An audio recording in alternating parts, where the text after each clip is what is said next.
जय श्री राधे। आप सभी को आषाढ़ गुप्त नवरात्रि की हार्दिक शुभकामनाएं। आज आषाढ़ गुप्त नवरात्रि का छठवां दिन है। इस दिन माँ त्रिपुर भैरवी की पूजा करने का विधान है। माँ त्रिपुर भैरवी के पूजा के नियम, पूजा के लाभ, माँ त्रिपुर भैरवी के स्वरूप और माँ त्रिपुर भैरवी की कथा। आषाढ़ गुप्त नवरात्रि में माँ के 9 रूपों के साथ साथ 10 महाविद्याओं की पूजा करने का विधान है।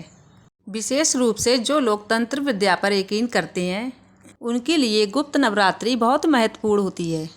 गुप्त नवरात्रि के छठवें दिन माँ त्रिपुर भैरवी की पूजा की जाती है।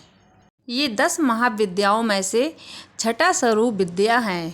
देवी के समस्त रूपों में से एक जगत प्रसिद्ध देवी त्रिपुर भैरवी हैं, जो तीनों लोकों में से सबसे सौंदर्यवान और शीघ्र फल देने वाली माँ भैरवी हैं। माँ त्रिपुर भैरवी का सौंदर्य 16 कलाओं में से 16 वर्ष की कन्या के समान है।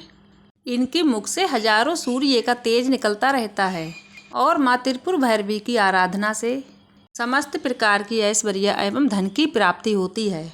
आप जानिए माँ त्रिपुर भैरवी का स्वरूप। माँ त्रिपुर भैरवी का स्वरूप काली का ही स्वरूप होता है। माँ त्रिपुर भैरवी की 4 भुजाएं हैं। ये अपने हाथ में पास, अंकुश, धनुष और बाण धारण करती हैं। देवी त्रिपुर भैरवी का संबंध महादेव का उग्र स्वरूप काल भैरव से है, इसीलिए उनके बाल खुले रहते हैं। लाल वस्त्र पहन के माँ मुंड की माला धारण करती हैं। काल भैरव की तरह उन्हें भी दंडाधिकारी कहा जाता है। शमशान भूमि, अस्त्र शस्त्र, वृक्षर, रत्र, मांस, काल, खप्पड़ आदि ये सारी चीज़ें देवी को प्रिय हैं। भूत, प्रेत, पिशाच, डाकनी, भैरव, कुत्ते ये सब उनकी सेना है। अब जानिए आप माँ त्रिपुर भैरवी की पूजा विधि। दिन में अभिजीत या किसी शुभ मुहूर्त में होती है और माता की तांत्रिक पूजा या साधना निशीता काल में होती है। इसके लिए सबसे पहले चौकी पर माता की तस्वीर या प्रतिमा स्थापित करें, फिर गंगा जल से शुद्धि करें। चौकी पर कलश में या घड़े में भरकर जल रखें। फिर उस चौकी पर श्री गणेश, नवग्रह, 16 देवी और 7 सिंदूर की बिंदी लगाकर उनकी स्थापना करें। इसके बाद व्रत और पूजन का संकल्प लें और वैदिक एवं सत्य सती के मंत्रों के द्वारा माता सहित समस्त स्थापन देवताओं षोडश उपचार से पूजा करें। इसमें आभान, आसन, पाद्य, अर्घ्य, आचमन, स्नान, वस्त्र, सौभाग्य सूत्र, चंदन, हल्दी, रोली, दूर्वा, बेलपत्र, आभूषण, पुष्पहार, सुगंधित धूप, दीप, नैवेद्य, फल, पान, दक्षिणा, आरती, पुष्पांजलि आदि सब करें। इसके प्रसाद का विग्रहण करके पूजा संपन्न करें। मूंगे की माला से माँ त्रिपुर भैरवी का इस मंत्र का 15 बार जाप करें। मंत्र है ह्रीम भैरवी क्लौम श्रीम सोहा। अब आप सुनिए माँ त्रिपुर भैरवी की कथा। नारद पांचरात्रि के अनुसार एक बार काली के मन में आया वह पुनः अपने गोरे वदन को प्राप्त कर लें, तो यह सोचकर देवी अंतर ध्यान हो गईं।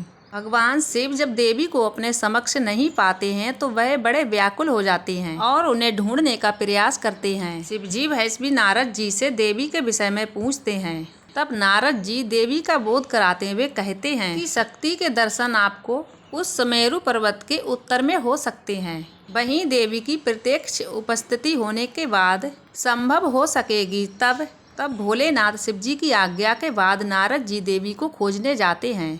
जब नारद जी वहां सुमेरु पर्वत पर पहुंचते हैं तब देवी से शिवजी के साथ विवाह का प्रस्ताव रखते हैं। यह प्रस्ताव सुनकर देवी क्रोधित हो जाती हैं और उनके वध से एक देवी सौदशी की विग्रह प्रकट होती है और इस प्रकार उनकी छाया देवी त्रिपुर भैरवी के नाम से प्रकट होती है। अतः माँ भैरवी की नाना प्रकार की भेद भी हैं, जो इस प्रकार हैं। त्रिपुर भैरवी, चैतन्य भैरवी, सिद्ध भैरवी, भुवनेश्वर भैरवी, संपदा ब्रह्म भैरवी, कमलेश्वरी भैरवी, कौलस भैरवी, कमलेश्वरी भैरवी, कौलस भैरवी, कामेश्वरी भैरवी, नित्या भैरवी, रुद्र भैरवी, भद्र भैरवी तथा सतकुटा भैरवी आदि। अब आप जानिए माँ त्रिपुर भैरवी की पूजा के लाभ। माँ त्रिपुर भैरवी को योगन आकाशन की देवी माना जाता है। इनकी पूजा करने से आकाशन व सौंदर्य की प्राप्ति होती है। अगर आपके वैवाहिक जीवन में हमेशा कला बनी रहती है, आपका कोई प्रिय आपसे रूठ गया है, सम्मान और पद प्राप्त करने के लिए किसी को भी सम्मोहित करने के लिए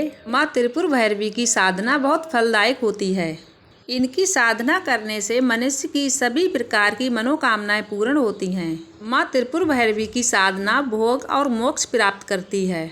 माँ त्रिपुर भैरवी की उपासना करने से सभी बंधन दूर हो जाते हैं। ये बंदी छोड़ माता हैं। इन्हें षोडशी भी कहा जाता है। माता षोडशी को शिव विद्या भी माना गया है। यह साधक को युक्ति और मुक्ति दोनों प्रदान करती हैं। इनकी आराधना से षोडश कला संतान की प्राप्ति होती है। जल थल और नभ में उनका वर्चस्व कायम होता है। आजीविका और व्यापार में धन में इतनी वृद्धि होती है कि मनुष्य संसार में बहुत लंबे समय तक सुख भोगता है। जीवन में काम, सौभाग्य और शारीरिक सुख के आरोग्य की सिद्धि के लिए माँ त्रिपुर भैरवी देवी की आराधना की जाती है। इनकी आराधना करने से धन संपदा की प्राप्ति होती है। मनोवांछित वर या कन्या से विवाह होता है और भक्त के सभी प्रकार के दुख दूर होते हैं। भगवती त्रिपुर भैरवी भैरव की शक्ति है। माँ त्रिपुर भैरवी की साधना के माध्यम से भक्त को अपने जीवन में हर तरफ कामयाबी ही कामयाबी प्राप्त होती है। आज की वीडियो मेरी यहीं तक थी। मिलूंगी ऐसी अगली वीडियो में। जब तक के लिए जय जय श्री राधे।